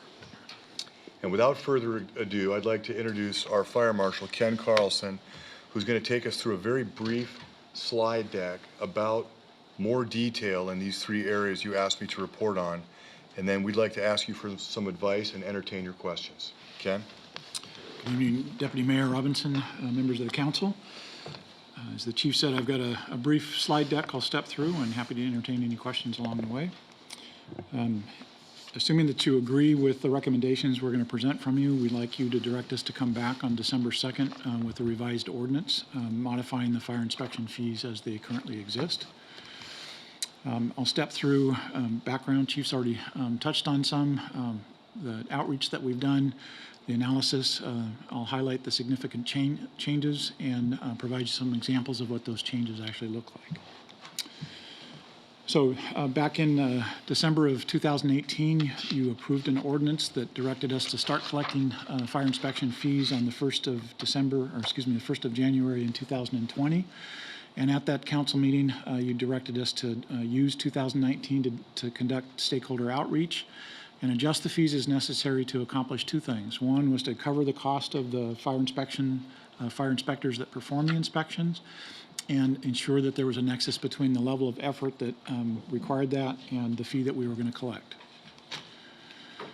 Early on, the chief and I met with the Chamber of Commerce and the Downtown Association. Shortly thereafter, we sent notices to every stakeholder association that we could identify and ask that they, in turn, distribute that information along to their members. We direct mailed to anybody that was due for an inspection in 2019, notifying them that this inspection fee was going to happen on the 1st of January, and asked them to provide us some information so that we could do the analysis and make sure that we were on target. We created handouts that were distributed at the time of inspections. We provided information on our website, and between myself and all of our staff, including the firefighters, we responded to countless questions from our stakeholders. As the chief mentioned, we were able to accomplish over half of our inspections through June. And during that time period, we asked staff to track their time associated with the inspections. We worked really hard to create a more accurate database of the buildings than we had at hand. And throughout the year, we've analyzed that information against the objectives that Council had given us last year and made ongoing refinements to calibrate, if you will, the fire inspection fee. So these are the significant changes that we're proposing. The first might not look like much, but in the ordinance as it stands right now, we were going to collect an inspection fee from tenants as well as from the building owners for the common spaces. And we realized early on that if we did that, that we would grossly over-collect the target. Our target was just to cover the cost of the inspection program. That it would greatly complicate things because tenants come and go, they expand and contract. And last but not least, we had a number of building owners that asked us not to do that because their rents that their tenants were paying actually got to part of that common area, so we would be double dipping. So we said that doesn't make a lot of sense. So that's one of the first changes. The second one was to eliminate what's on the books right now, and that's a fee exemption for state and county agencies. We realized that we couldn't afford to do that, so we're proposing to eliminate that. We're proposing to change the fee structure for covered mall buildings. And this is in part related to the first item. So we're not proposing to any longer charge the tenants for their space, but just the owner of the malls. And because there's a lot of moving parts with the malls, we needed to increase the fee, the proposed fee for the mall itself. We're also proposing to change the methodology that we use when we have a scenario where you have multiple buildings that sit atop across a common podium. And in that case, we would treat the podium and the parking structure as a separate entity, different than the buildings above it. We're proposing to decrease the fees for townhomes, mini storage warehouses, and multifamily buildings that are 3 stories and less in height. And this gets to the level of effort fee collected issue. And then we also recognized as we were doing the data analysis that if we stuck with the proposed schedule, that we would create a really large fee for complexes like our K through 12 schools and multifamily buildings. So we're posing a cap on the fee associated with those complexes. So now I'm going to step through some examples of how those translate into actual fees. So the first one is for a state or county agency. They'd currently in the ordinance be exempt. As we take that exemption away, in this particular example, it would be a 12,000 square foot business occupancy, and using the factors that are in the ordinance, they would pay a $540 inspection fee for this. The second example is the mall that I spoke to. So currently each tenant would be separately invoiced and the owner for the common area. And we're proposing in the ordinance that we would create new square footage factors for this exact scenario. So the mall would pay a total of $4,320 and the tenants would no longer be invoiced. This is the buildings above common podium scenario. So the high-rise structure, there would be no change, but when there's a common podium beneath them, then that would be treated separately. So in this particular example, the podium and the parking represent 682,000 square feet, and that would generate an inspection fee in and of itself of $2,160. The high-rises above would still be at the same rate that they always were. Next example is for a townhome. So in this case, we have 6 buildings ranging from 13,000 square feet to 16,000 square feet. And applying the factors, a new factor is an occupancy factor of 0.1 before the lowest factor was 1. So in this example, each building would generate a fee of $54 and the total would be $324. And the next example is the complex. So based on the current ordinance and in the proposed ordinance, the calculated fee would be $10,440 for 17 buildings in this complex. It's a school complex. What we're proposing is to cap that so that the maximum fee for this complex would be $3,240. And as the chief said, this is a quick slide deck. I went through kind of how we got here, the significant changes, and provided some examples, and happy to entertain any questions that you might have. And if you're satisfied with the proposed changes, that you give us some direction to come back with a revised ordinance in December. Councilmember Newhouse, do you want to start, or should we start over here? Okay. Absolutely. Well, thank you for being here. Thanks for the quick presentation. Appreciate it. And thank you for making Bellevue safer. And at the end of the day, this is really what it's all about. And appreciate the hard work that the fire department is doing. Appreciate the outreach, and I really appreciate the, I don't think this gets enough attention, how nimble you were in this process, how quickly you identified some issues, how quickly you eliminated some fees and restructured your process. I don't think we hear enough about that. Maybe not for Bellevue, but other cities. But I really appreciate that, and I think the public really needs to understand that we can be nimble and can shift. Once we have started a new fee structure, no matter what it is. And I wanted to ask first about how long it takes, or what some of the times you're finding it per structure. I mean, be it a townhome or be it multifamily or a complex. Can you just, because I think when you first came before us, you had some estimates on how long it was going to take and what that looked like. And I'm wondering, is that balance working out in terms of what the cost recovery versus the amount of time that it's taking to do a real thorough review for each of those complexes? Structures. There's a wide variety in the length of time that it takes to do an inspection. The mall is a really good example. We're at any of the malls for days to conduct a thorough inspection. And keep in mind, in order to do a thorough inspection, we need some time to do the research so that we know, what the history with the structure is. Yep. There's travel time involved, the inspection, a re-inspection, and hopefully that's the end of the process. So it can range from days to just minutes. And the proposed fees are really a reflection of that level of effort. So the townhomes, we're not inside the homes. We're just looking at the perimeter, if you will, to make sure that the fire lanes are being maintained. Okay. High-rise buildings, we're in the bowels of the building, looking at fire pumps and, all the distribution systems that are there. So there's quite a range. Okay. And what's been the response so far to the fees? There's been a lot of questions. I'm sure. About why.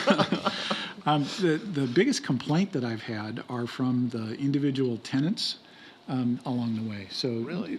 And the way that the fee was structured, I understand why they would complain. We took our best shot when we brought the ordinance to council last year. Okay. And we assured people that the exercise this year was to collect data and do the analysis and bring back to council what made the most sense. Okay. So I think people, once they heard that, they were okay with it. Nobody was getting charged this year, but it was an opportunity to say, this is coming, this is what we're going to do to prepare for it, and we're going to do our best to get it right. I should point out, in the ordinance, we're obligated to come back to council every 2 years and report on, so did we get the right amount? Does the fee need to be adjusted? What's been added to the building stock to inspect? So if we didn't get it right, and we probably didn't get it perfect, but hopefully we got it pretty close, we have a chance to calibrate it every 2 years. We'll also be in front of council this next year. We'll be adopting the 2018 fire code. So if there's any early, oh geez, we missed that, we can do an early correction on that as well. So it's not perfect, I guarantee you. Do you have the ability, instead of waiting for 2 years, could we actually come before us even quicker than that if you notice something that needs to be adjusted? Well, that's what I was trying to point out. We'll be before you next year. Great. First in the form of a study session, just to give you a heads up about what's coming in the code. And then you'll actually be adopting an ordinance to adopt the code in June. So there'll be an early opportunity to do that. And if it's really bad, we can certainly set something up before then. Fantastic. All right. Thank you so much. Councilmember Robertson. Thank you. Really appreciate the information. I think that this exercise this year really shows that it was a good practice and a good idea on fire department's part to have a 1 year kind of warm-up period where we're not charging the fees, but we're looking at if they fit. And I think that we should keep that in mind for the future, because throughout the year we learned that had we just gone with them taking effect right away, they wouldn't have been quite right. So it also was a way to really do person-to-person outreach, because every building you're inspecting, you were in there saying, when we come back next time, this will be the fee. So one thing I appreciate the revisions to the specific fees, and you say the examples of what these fees would be, but what I don't have is how these fees compare to what the adopted code fees would be. What's the delta? Are they all down? Are they all reductions, or do some go up? I'd say for the most part, they go down. Because if you recall the slide, the first bullet point, we're no longer charging the tenants for their space. Right. So, and it's really hard to answer that question directly, but I'll give you a couple examples. So take a single tenant high-rise building. The fee in that particular case would have been $3,240 because it was a single tenant, same owner. Now take that same building next door and put in 50 tenants in the building. Each of those tenants would have been invoiced plus the building owner. So the fee would have been different for the same building, right? Okay. Use the example of the mall. I can say with a straight face that the total cost for the mall went down. The cost to the owner of the mall went up. But if the feedback that we got from some of the building owners that, look, I don't want you to charge the tenants and us because they're already paying for part of their rent, Right. it goes to that common space, then the total cost goes down. So it's a little bit hard to answer that directly. But by and large, they went down just because we're only billing a single entity. Right. Well, and that makes a lot of sense to me, because tenants could be very confused because they pay CAM charges, which stands for Common Area Maintenance Charges in most standard leases. For commercial leases, they're going to pay their share of the common area revisions, but then if they're also paying an individual bill, and if the two combined is less under this, that's good for everybody, because the building owner is going to collect their costs anyway. So, okay, that's helpful to know that in general it went down. And I understand that that one of the reasons they went down is because we would have been over collecting to pay for our time. But from what I understand from my discussions with you off the record were that we have sometimes firefighters coming along and we're not covering their costs. So there is some subsidy from the general fund to improve public safety on some of these fire inspections. Is that right? That's correct. So the way that we do our inspections, the more complicated inspections are done by the fire prevention officers that work here in City Hall. But we also use all of the fire fighters to do lower level inspections. And it's really geared around trying to keep them close to their response unit. So they typically are only inspecting buildings that are 3 stories and less in height and aren't terribly complex. The customers that receive the inspections there are getting charged, but we're not recouping the cost of the firefighters performing the inspections, with the exception that we've embedded in this fee monies to make sure that they're properly trained to do the inspection, but we're not recouping the total cost of that. It's a soft cost, if you will, that they were in service anyway. Okay. Well, I just wanted to point that out so that in case people think we're over collecting, because we're really not. And I think it's really good that we have some of the smaller buildings being looked at by the line firefighters who would be servicing them in an emergency, because then they're already familiar with the things around their firehouse. So I think that's really good. So on the coming back every 2 years and listening to my colleagues, it would be good if we make a habit of having this come back in the budget rather than the mid-buy, which would be next year, maybe with some mild, and then having it come back in the budget years, because that's when we really dive in. And so it'd be great to get it on that cycle. And that's when we adopted it in the first place. We just knew that we might need to make some adjustments after we had the 1-year trial period. So I think that would be really good. So thanks very much. Councilmember Lee. You could say starting. Great job. Especially based on what you described, what you did to, look at each type of buildings and how you assess the fees. It sounded like it's very reasonable, like, not having to tenant and the owner pay this all together, and confusing, and variation of how many tenants are there and all that stuff. But based on the example you gave, it looks like every one of my fees are going down, reduced. With the current fee versus proposed changes, they all seem to be going down, right? Well, the only one exception is on the townhouse. You didn't show what is the current fee. You show what the proposed change is. So I'm not sure if that one is coming down or stayed the same or going up.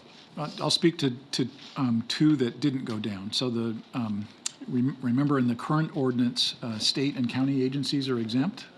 In the proposed ordinance, they're not exempt, so those fees would go up. So obviously. Yes. In our original thought process, when it came to places like townhomes and multifamily buildings in general, that we were going to try to structure our ordinance so that we were targeting just the common areas of the building. And when we tried to collect that information from building owners, that was really hard to come by. Right. So when we looked at time spent and the proposed fee collected, we were trying to come up with a factor that wouldn't depend on a building owner giving us that information, and settled on this factor of 0.1 for a townhome. So it's a little bit hard to characterize that it was an increase or a decrease. It was just a change in the methodology to try to get to that right-sized fee. So how did you arrive at the 0.1 factor? By using how much time our staff were actually spending on it, time, and then playing with the formula until we got to a place that looked like it worked. Yeah, an kind of sort of average townhouse. Correct. And you got a sense of what the number would be. Okay, the point I'm going to conclude is, since most of them seems to be going down, okay, well, not going too much at all, except for institutions, government offices and whatever. Are you recovering your costs? That's unless what you're we've overcharging before, right? So well, I'm we just weren't curious. charging. We weren't charging before. Oh, this is the new. This is new. So when you say proposed and current, well, council charged before. What's the current rate? Well, so council had passed an ordinance in December of 18. Yes. And that's the reference point, is when we're talking about Okay, current you came and up with a proposed. proposal with some proposed rates. Correct. So based on that, you went to test it. Correct. Okay, so there's no such a thing. Okay, so everything is increase, but it's proposed better than your first challenge. That's accurate. Thank you. And we'll find out in 2 years, you come back to us to just give us a, next year, gives me the idea, are we charging too much or not enough? Then we can make adjustments. Exactly. Understood. Thank you. Okay, Councilmember Zahn. Yes, thank you very much for going through this, and I appreciate that when I reached out with the tenant that was having troubles with the fee, that I believe you reached out to her and talked to her about this, and so I really support the fact that it's about the building owner and not the tenant. I think that at least the person I was talking to, small business, concerned about the cost, even if it may seem really modest to us. When you're a small business, that is, every dime matters, so thank you for doing that. My question is, it says that state and county agencies now, we are also having this fee. Are the nonprofits still exempt? That's correct. What's still exempt in the ordinance is federal agencies and 501c3s. Okay, okay. And I like the fact that we're aligning the level of effort to the fee and the cost recovery. I know we're talking about the fee, but I'm curious, when you're out doing the fire inspections, how much of the time are you finding issues where there's some kind of a violation or that their alarms don't have the right batteries are dead, or what kind of, what's the frequency of an issue happening? I'd say that the norm is that there's issues that staff identify. People, they lead busy lives, and frankly, if you're in the same building all the time, you tend to get blinders on. So our staff are coming through with a fresh set of eyes. More often than not, the issues that we find are easily corrected, but the fact that we're pointing them out and they get corrected makes a difference. Sometimes we find really significant issues, and we work with people to get those addressed.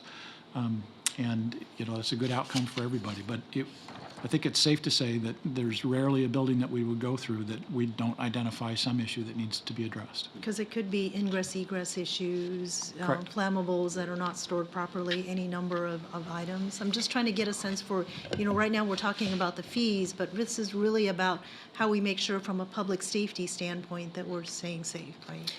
Councilmember Zahn, one of the things that Bellevue firefighters are great at is taking a really proactive approach. And for example, they might find a small business that has a fire exit door blocked open improperly. And they can simply educate that business owner about, hey, this door needs to be closed for a reason. And they can simply ask them, can I help you remove this rubber wedge that's keeping the door open? And if they find more significant issues, they offer up alternatives and solutions and say, if it's going to cost a little more, we're willing to try and work with you. And if they find really complex issues, they get a hold of Ken's team, and they have the fire prevention officers will then help them on the more complex issues. But they're really great about being there to educate as much as enforce. And are there any language access type of concerns in terms of that interaction? Every once in a while that comes up, and staff are pretty good at working through those issues. So I'm not aware of a situation where we couldn't work through it. Okay, thank you. Absolutely. Councilmember Stokes. Yeah, you mentioned that, we had mentioned this before, that nonprofits are exempt, right? That's correct. What's the status with affordable housing that's owned by the state or the county? As presented in the proposed ordinance, they would not be exempt. They'd have to be either a 501c3 or a federal agency. So if council was interested in making a change, that's the sort of direction we're looking for. Well, I think some of us would be, probably all of us. I think don't you think it fits? I mean, if I don't know. That's a big discussion. I don't know if I want to add something new because who manages them, who benefits, since you're looking at me. I think you're asking the I staff. actually have to recuse myself from this. So can I sit here or shall I? Okay, I'm gonna. Oh, yeah, as long as you don't say anything. I'm gonna. Well, I just think we should look at it. I mean, it's one of these things where we struggle to get enough money to pay for affordable housing, and this just seems one of those pieces. And so it doesn't seem to me that'd be too difficult to add it on if we thought that was a good thing to do. But, you just want to have the conversation. Yeah, actually, I would support that particular slice of trying to support the cost of our affordable housing and keeping additional fees from landing on that. We could come back, we could see what we could come up with before we actually adopt a mid-buy in terms of understanding the fiscal impact. And depending on where we go, I mean, it could be a topic of conversation in next year's budget since we're going to take a look at it again in the budget process next year. So on that, it occurs to me that if it's a county run, for example, affordable housing, they're going to get their 1.1% of the sales tax rebate under Substitute House Bill 1406, and that could be used for operations and maintenance of their housing. So there's a fund. I mean, they're getting more money that could be covered. I don't know that we pay, and there's a lot of money that goes from our taxpayers into the county fund. I don't know that we need to bolster that by providing free services. If there are managed units, I just don't know. I mean, then that's a story. And some of them are managed by 501c3s, in which case I assume. So I think it's a more nuanced question than originally considered. Now's the time to ask it and get an answer. Yeah, absolutely, That's a good point. absolutely. No, I just you made a wanted good to, point on it, yeah. off the fly, I'm thinking that there's Right. a lot of different layers to that. So it's not just an easy, it's a 501c3, let's do it, kind of Aren't situation. all the issues we have easy, I thought? So, Good conversation. so what we can do is we can take a look at it and see what we can produce in the next week or so, and come back to you and let you know whether it needs to be pushed off to the next budget process or whether we can handle it this year. Depends on how complicated it is, and I don't have an answer for that this evening. Ultimately, so we're going to come back to us to pay for it anyway. If we wouldn't collect it, we have to pay it somehow. If we collect it, it's in the pot to pay for it. Good point. We have to pay for it, same way. Whether it be specific from affordable housing or indirectly from the fire inspection, doesn't matter. The key is what do you want to accountable for your work. If it is more important, then that's, otherwise same pocket. So I think we have consensus, well, I should ask, do we have consensus on the State House Bill 1406 for the affordable housing sales tax credit to bring back legislation for us to vote on that on November 18th? Yes? Yes? it's coming back on consent, right? Yeah, It'll come back on consent. that's coming back. Consent. Okay, and then for the fire inspection fee ordinance, do we want to bring that back for? As our finance director mentioned, well, if we, we'll see what we can do in the next week and and bring information back if it makes sense, and if not, we'll push it out to the next year. Okay. As part of the budget process. But we'll make the changes now. Yeah. to the Yes, yeah, recommended we'll ones. make the changes now, correct. I think we need to make the changes now. And I'm if I could comfortable with those propose coming that. on consent as Yeah. well. Only the affordable housing ones that you mentioned a little earlier is the ones that I'm talking about, and we'll see what we can do in the next week, and And if the- not, push them out. Fire inspection fee ordinance will be coming back on December 2nd. It's got a little more time if you need it. Okay, great. Thank you. Thank you. Okay, we got one more. Do you want to take a quick break? Yeah. No, I think this one will take 15 minutes. Yeah. Can This you should wait take- 15 this- minutes? Okay. This should take, thank you. It's a model code, we have to adopt. Yeah, Yeah. let's get it over with. Yeah, so this one, I have the somebody next help me- item. Help me with this. Yeah, yeah. The next item, Deputy Mayor and Council Member, is on the model ordinance for our local B&O tax. This one is largely required by our state law. And with that, I'm going to turn it over to Tony Carr, Finance Director, who could do a quick presentation on this, and then we will look to the council for a direction to bring this back. Thank you, Mr. Miyake. Deputy Mayor and council members, once again, nice to be back here this evening. As mentioned by state law, the cities that impose a local business and occupation tax, or B&O tax, must adopt the state's model ordinance. So this was implemented back in 2004, and it was implemented back in 2004 so that businesses across the state would have the same set of rules to abide by, no matter which city they were working in, if there was a local B&O tax. It simplified it for the cities. Updates to this are fairly routine, and tonight we're here to talk through the changes, which are mainly housekeeping in nature. They are really intended to simplify the law for the businesses and to alleviate some confusion. As Mr. Miyake mentioned, we are looking for direction to bring this back. We would like to bring it back on a consent agenda before the end of the year, probably the 18th of November or possibly the week after that. So just quickly running through, as I mentioned earlier, the model ordinance updates are routine. It was implemented back in 2004, and since then you can see the fact that it's been updated several times, all for changes in how businesses operate and how it would be easier and more efficient for businesses to be able to report that local B&O tax. I'm not going to get into too much of the details here. If you have questions, let us know. I'm going to turn this over to Troy Lucas, who is the city's tax manager here, to go through the actual updates that are necessary for this one.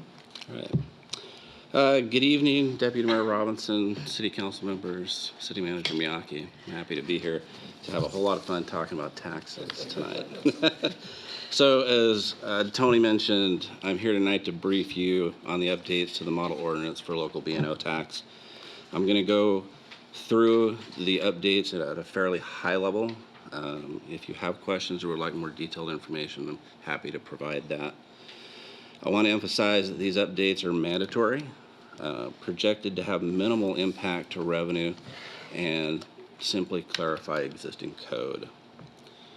So with that said, I've got a couple of slide decks here. The first update needed by January 1, 2020 is when we have to implement, is simplifying the definition of customer location. Beginning January 1, businesses will be able to use standard business records, such as invoices and purchase orders, to determine where to report local B&O tax. These records normally contain such information as where the services are ordered, what services are ordered, where they're ordered from, billing and mailing address information, etc. Current code, businesses have not been able to use these records as a standard matter. They've had to use other records that they don't normally maintain as a normal course of business. The second update to the code is simplifying reporting for service business that allows businesses who generate gross receipts in a non-B&O city to have those receipts removed from the municipal calculation of local B&O tax. Again, this is a clarification of current code that a business can use to more easily determine when to exclude certain gross receipts from the calculation. The third update establishes and clarifies the information a business would need to provide to the tax administrator when requesting a change in the calculation. Conversely, if the city tax administrator requires a change in calculation, the same process and documentation would apply. The impact of this update, as mentioned, is simply to simplify the code for businesses, clarify areas of confusion, and the impact of city revenue stream is anticipated to be minimal, if any. So based on direction tonight, staff will return at a future meeting requesting formal action to amend the code to reflect the new model ordinance. Again, it's mandatory, needs to be implemented by January 1, 2020. So with that, I'll turn the time back for questions. Okay, thank you. Does anybody have comments or questions? Councilmember Zahn? Actually, all I was going to say is anything that simplifies and clarifies, I think makes a lot of sense for our businesses, so thank you. Councilmember Stokes? You mean we can't complain about the state wanting us to change something? No, it sounds great. Yeah, good. Good job. Councilmember Lee? I support it. I move to do it. Councilmember Robertson? I'm happy it comes back on consent. Thank you. Councilmember Newhouse? I'm happy to come back on consent as well. Okay, so I think there's a consensus that comes back on consent. You will see it then. All right. Thank you very much for your time this evening. Thank you. Thank you. That's it. All right. We are adjourned.